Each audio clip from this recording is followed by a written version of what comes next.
তাৰ ভিতৰত আমি অসম চৰকাৰৰ বৰ্তমান চলি থকা যিমানবিলাক আমাৰ বেনিফিচিয়াৰী স্কিম আছে সেই বেনিফিচিয়াৰী স্কিমবিলাকৰ ভিতৰত অকল এটা বেনিফিচিয়াৰী স্কিমে আমি ৰাখিম।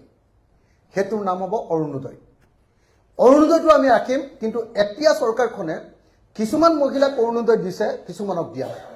আমি অসমৰ নিজে চাকৰি নকৰা প্ৰত্যেকগৰাকী মহিলাক আমি অৰুণোদয় দিম, আৰু সেই অৰুণোদয়ৰ পৰিমাণটো আমি ৩,০০০ কৰি দিম, ৩,০০০ টকা।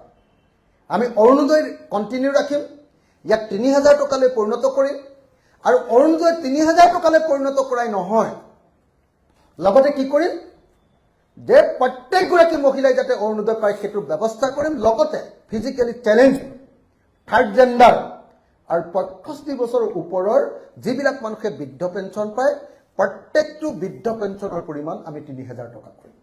তাৰ ভিতৰত আমি অসম চৰকাৰৰ বৰ্তমান চলি থকা যিমানবিলাক আমাৰ বেনিফিচিয়াৰী স্কিম আছে সেই বেনিফিচিয়াৰী স্কিমবিলাকৰ ভিতৰত অকল এটা বেনিফিচিয়াৰী স্কিমে আমি ৰাখিম। সেইটোৰ নাম হ'ব অৰুণোদয়। অৰুণোদয়টো আমি ৰাখিম, কিন্তু এতিয়া চৰকাৰখনে কিছুমান মহিলাক অৰুণোদয় দিছে, কিছুমানক দিয়া নাই। আমি অসমৰ নিজে চাকৰি নকৰা প্ৰত্যেকগৰাকী মহিলাক আমি অৰুণোদয় দিম, আৰু সেই অৰুণোদয়ৰ পৰিমাণটো আমি ৩,০০০ কৰি দিম, ৩,০০০ টকা। আমি অৰুণোদয় কণ্টিনিউ ৰাখিম, ইয়াক ৩,০০০ টকালৈ পৰিণত কৰিম, আৰু অৰুণোদয় ৩,০০০ টকালৈ পৰিণত কৰাই নহয়, লগতে কি কৰিম যে প্ৰত্যেকগৰাকী মহিলাই যাতে অৰুণোদয় পায় সেইটোৰ ব্যৱস্থা কৰিম। লগতে ফিজিকেলি চেলেঞ্জ, থাৰ্ড জেণ্ডাৰ আৰু 65 বছৰৰ ওপৰৰ যিবিলাক মানুহে বৃদ্ধ পেঞ্চন পায়, প্ৰত্যেকটো বৃদ্ধ পেঞ্চনৰ পৰিমাণ আমি ৩,০০০ টকা কৰিম। তাৰ ভিতৰত আমি অসম চৰকাৰৰ বৰ্তমান চলি থকা যিমানবিলাক আমাৰ বেনিফিচিয়াৰী স্কিম আছে সেই বেনিফিচিয়াৰী স্কিমবিলাকৰ ভিতৰত অকল এটা বেনিফিচিয়াৰী স্কিমে আমি ৰাখিম। সেইটোৰ নাম হ'ব অৰুণোদয়। অৰুণোদয়টো আমি ৰাখিম, কিন্তু এতিয়া চৰকাৰখনে কিছুমান মহিলাক অৰুণোদয় দিছে, কিছুমানক দিয়া নাই।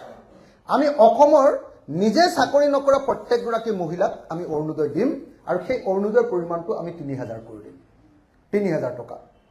আমি অৰুণোদয় কণ্টিনিউ ৰাখিম, ইয়াক ৩,০০০ টকালৈ পৰিণত কৰিম, আৰু অৰুণোদয় ৩,০০০ টকালৈ পৰিণত কৰাই নহয়, লগতে কি কৰিম যে প্ৰত্যেকগৰাকী মহিলাই যাতে অৰুণোদয় পায় সেইটোৰ ব্যৱস্থা কৰিম। লগতে ফিজিকেলি চেলেঞ্জ, থাৰ্ড জেণ্ডাৰ আৰু 65 বছৰৰ ওপৰৰ যিবিলাক মানুহে বৃদ্ধ পেঞ্চন পায়, প্ৰত্যেকটো বৃদ্ধ পেঞ্চনৰ পৰিমাণ আমি ৩,০০০ টকা কৰিম।